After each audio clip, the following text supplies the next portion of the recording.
بسم اللہ الرحمن الرحیم۔ السلام علیکم ورحمۃ اللہ وبرکاتہ۔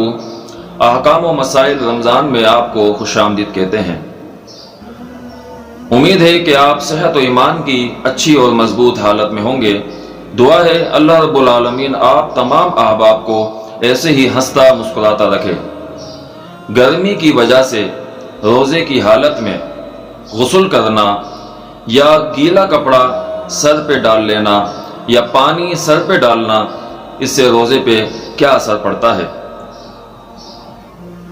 صحابہ کرام کے حوالے سے یہ بات ملتی ہے، فرماتے ہیں کہ رأیت النبی صلی اللہ علیہ وسلم یصب الماء علی رأسہ من الحر وہو صائم۔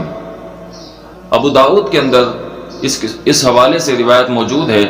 صحابہ فرماتے ہیں کہ ہم نے نبی علیہ السلام کو دیکھا کہ آپ اپنے سر پر پانی ڈالتے ہوتے تھے اور آپ روزے کی حالت میں ہوتے تھے۔ اس سے معلوم یہ چلا کہ اگر آپ گرمی کی شدت کی وجہ سے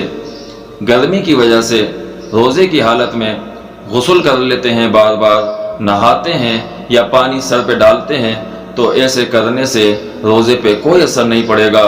ابن عمر رضی اللہ تعالیٰ عنہ اور دیگر صحابہ بھی روزے کی حالت میں ایسا عمل کر لیتے تھے کہ وہ غسل فرما لیتے تھے یا گیلا کپڑا کر کے اپنے سر پر ڈال لیتے تھے۔ اس سے معلوم یہ چلتا ہے کہ روزے کی حالت میں یا گرمی کی وجہ سے اگر کپڑا گیلا کر کے روزے دار اپنے سر پہ ڈال لیتا ہے یا پانی سر پہ ڈالتا ہے تو اس سے کوئی روزے پہ فرق نہیں پڑے گا، اس کا روزہ مکمل ہو جائے گا، بشرطے کہ پانی ناک میں یا منہ میں نہ جا پائے اور وہ صرف سر پہ رہا جائے یا جسم پہ لگایا جائے، اس سے روزے پہ کوئی اثر نہیں پڑتا ہے۔ اللہ رب العالمین سے دعا ہے کہ اللہ تعالیٰ میں سمجھ کی عمل کی توفیق عطا فرمائے۔ السلام علیکم ورحمۃ اللہ وبرکاتہ۔